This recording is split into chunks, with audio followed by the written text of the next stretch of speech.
Bonjour et bienvenue sur la troisième étape de ce Giro. On est avec l'équipe Milchetton Scott, toujours bien sûr. Et on voit que Simon Yates est toujours deuxième du général à une seconde de Bauke Mollema, le néerlandais de la team Trek. Aujourd'hui on essaie de viser un petit top 5 aussi, encore une fois, parce que hier on avait fini une belle place avec Kevin Groves. On avait fini 4ème je crois, si mes souvenirs sont bons, et 7ème avec Simon Yates. Il y a eu une cassure, mais qui n'a pas été comptée pour Filippo Ganna.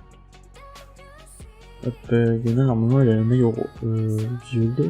Non, il a pas le maillot violet. Ah, bah, il a le maillot rose, alors. Le voici. On a aussi Battistella, qui était parti en échappée, qui a du coup pris le maillot de meilleur grimpeur, donc bien joué à lui. Et on est tout de suite parti pour l'étape. Alors du coup, on va protéger, on va tous les mettre à 85 de vitesse. De toute façon, on s'en fout un petit peu de ces étapes, on va dire. On va les passer assez vite. Cameron Miller, donc voilà, il va être protégé par Raffini. Jack Progranson, tu vas protéger Kevin Groves. Ça va être compliqué pour Kevin Groves aujourd'hui. En tout cas, peut-être que la Milchetton ne fera rien. Alors qu'à l'avant, on annonce que Battistella, le maillot de meilleur grimpeur, tente d'attaquer avec Larry Warbasse, le leader, non pas le leader, le coureur, voilà, de la team AG2R, mais il ne part pas. On voit l'Androni Giocattoli là, qui fait barrage avec tous leurs coureurs. Je ne comprends pas leur technique, parce qu'ils ne sont pas favoris sur cette course. Ça va être très dur pour eux. Ah, peut-être sûrement car il y a deux coureurs de la G2R là, Ben Gastor qui est encore parti avec Fiorelli et Rota. On s'en souvient que Fiorelli, Ben Gastor et Battistella étaient partis hier en échappée. C'était parti hier bien sûr. Et on va voir ce qui se passe au fur et à mesure de l'étape. Alors que là on voit Rumak, le champion de Croatie, qui était lui aussi parti en échappée hier. Avec Matsuko, je crois qu'il doit être par là. Matsuko, voilà. Le dernier du général, la lanterne rouge. Enfin, je sais pas comment on dit chez le Giro, mais voilà, c'est bien la lanterne rouge de ce peloton à plus de 7 minutes. On voit le gros écart. Il a fini tout seul la dernière étape derrière. Et devant, on a un petit groupe de 6 qui s'échappe. Non, c'était juste des coureurs qui n'avaient rien à jouer. Alors que derrière, c'est Fiorelli, il se fait décrocher de Rota et de Ben Gastor. Hop, il y a combien de points à prendre pour les sprints intermédiaires? Il y a quand même, bon, c'est pas non plus énorme. C'est pas là où on va faire des écarts énormes. De toute façon, Kevin Groves, il va jamais passer la montagne. Donc j'ai peur qu'il soit hors délai, notre jeune coureur, jeune sprinter, australien. Mais on espère quand même qu'il fera un bon Giro. Donc ouais, Fiorelli devant, c'est fini. Déjà fini pour lui. Donc, on va attendre la suite. Mais Fiorelli qui va se faire rattraper par Landroni Giocattoli qui continue à rouler. J'espère qu'ils vont pas mettre toute leur équipe dans le rouge, mais devant c'est Ben Gastor et Rota, et j'ai pas l'impression que l'échappée soit vraiment partie en fait. C'est plutôt je sais pas ce qu'ils font. Clairement, alors qu'on arrive au sprint intermédiaire, la Ben Gastor qui va passer devant Rota. Et Rota ne va peut-être pas passer devant parce que oui, peut-être que Ben Gastor va même se faire reprendre, et oui. Pascal Ackermann qui va passer, non, peut-être pas Pascal Ackermann, mais Alexander Christophe qui va peut-être passer en tête, voilà, devant Pascal Ackermann, Nizzolo, Ben Gastor et John Guggenkolb. Bon, on rappelle que Simon Yates est le maillot de meilleur sprinter, mais bon, il vient de se faire devancer par Pascal Ackermann. En fait, c'est normal parce qu'il est sprinter lui. Pour un demander à Groves d'aller chercher les bidons, et du coup l'échappée qui n'est pas partie, au final on se retrouve avec 4 coureurs devant qui sont partis, avec Ben Fanto pour la Barzani CSF Guillaume Bovin, le cours canadien. Un bon sprinter canadien pour la team Israël. Rumak, le champion de Croatie qu'on a vu hier à l'ordre, et tout comme Fraporti, les deux coureurs là qu'on a vu hier dans l'échappée qui sont repartis. Derrière, c'est la Cofidis qui roule avec Viviani, le frère de Elia, qui est un des favoris du jour. En tout cas, oula, j'ai loupé le grimpeur. Excusez-moi, mais on avait Rumak qui devait prendre des points si vous voulez un peu accrocher les places de devant, mais j'ai l'impression que c'est Fraporti qui est passé devant Guillaume Bovin et Rumak. Hein. Fraporti qui avait 5 points, qui était deuxième. Puis il en prend maintenant 3 de plus, ça lui fait 8 points et au classement du meilleur grimpeur, il conserve sa deuxième place en tout cas. Il revient à 2 points de Samuele Battistella pour la NTT. En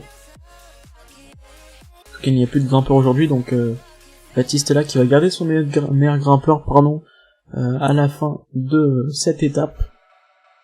En tout cas, on va assister à une bataille dans les premières étapes des petits coureurs, on va dire, hein, parce qu'il n'y a pas beaucoup de points à prendre, c'est un peu pour les prix, pour gagner un peu d'argent pour les petites équipes, mais ça fait aussi du référencement, et là on a encore le sprint intermédiaire qui va être joué par les 4 coureurs.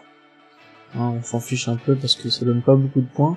On va quand même regarder est-ce que certains sprinters ont fait le sprint intermédiaire. Oui, avec Nizzo qui est passé, qui a pris 2 points, hein, mais c'est bien Bonfanto et Guillaume Bovin qui sont passés en tête devant Fraporti.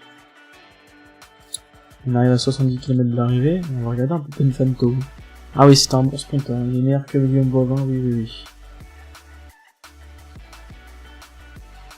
En tout cas, on avait une... Oula. Là, j'ai lag.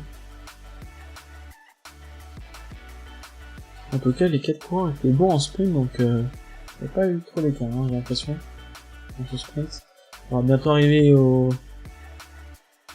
Oh, j'ai pas fait la vidéo. On va arriver dans les 50 derniers kilomètres. On est arrivé actuellement dans les 50 derniers kilomètres. On voit au classement du temps provisoire que Fraporti est devant pour 3 secondes. Devant Rumak, pardon, pour 3 secondes. Que Bekemolema est à 1,18, hein, donc personne n'est, j'ai l'impression, dangereux, hein, 52 secondes. Le meilleur placé, j'ai l'impression, c'est Fraporti, voilà, 98ème à 43 secondes, hein, donc c'est pas vraiment énorme. Alors que là, on va arriver dans les 30 derniers kilomètres, donc il va falloir se placer, hein. On est toujours le champion du monde, Mats Pedersen. Présent. Peut faire quelque chose aujourd'hui, mais j'ai pas l'impression qu'il va faire grand chose non plus. On voit certains leaders, hein, des équipes. On a Benjamin Thomas, le champion de contre-la-montre français. On a Jacobson, le champion des Pays-Bas, pardon, j'allais dire de Netherlands, mais on dit Pays-Bas en France. On a Victor Kampenart, hein, le vainqueur de la H-Bahn Francfort, à l'avant de ce peloton, et attendez, on est à 17 km de l'arrivée. Je vais faire rouler mes gars. On va mettre Jack Bauer devant Askini, devant Cameron Meyer, Harry Limpey, peut-être Jack Haig, Kevin Groves, et 5 minutes, peut-être mettre Rolf Frentzen derrière. Hop, voilà, on va faire rouler. Tu peux aller à fond, Jack. Allez, devant c'est la team Emirates qui roule avec Michael Berg, un des jeunes coureurs danois de cette formation. Et là on voit les trains de la Mitchelton Scott qui commence à se former. Donc, voilà, on va donner le gel à notre ami Jack Bauer. Devant l'échappée va être repris, hein, plus que 20 secondes d'avance pour les 4 hommes de tête. Donc ça va être compliqué pour aller s'imposer, hein. Allez, on va mettre Jack Bauer encore plus fort. On voit que Polanski et Postelberger pour la Borance Gros donnent tout ce qu'ils ont. Et voilà, hein, c'est la fin de cette s'échapper. Les 4 hommes repris. Ils vont très vite être relayés à l'arrière de ce peloton. J'avais pas vu que Jack Bauer n'avait plus la force de continuer.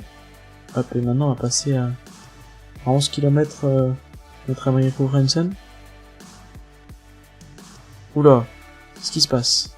Kevin Groves, j'espère qu'il va pas trop perdre d'énergie. Jack Bauer, tu te mets comme tu veux, poteau.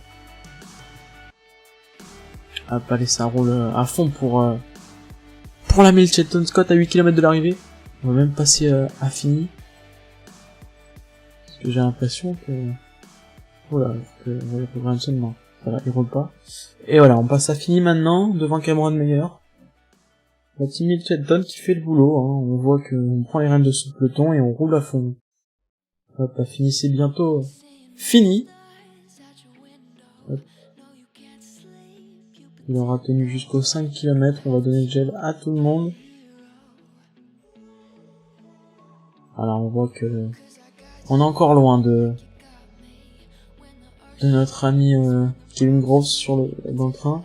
Alors que là on s'est fait un peu bloquer hein, par Infini. J'espère que Jack Bauer il va pas non plus nous bloquer. Hop.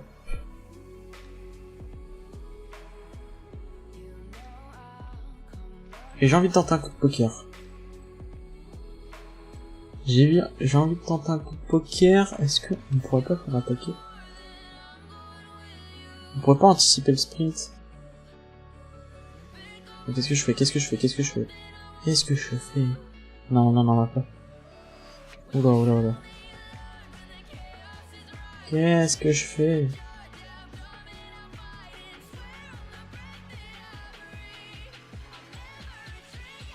Oh, ils se sont arrêtés.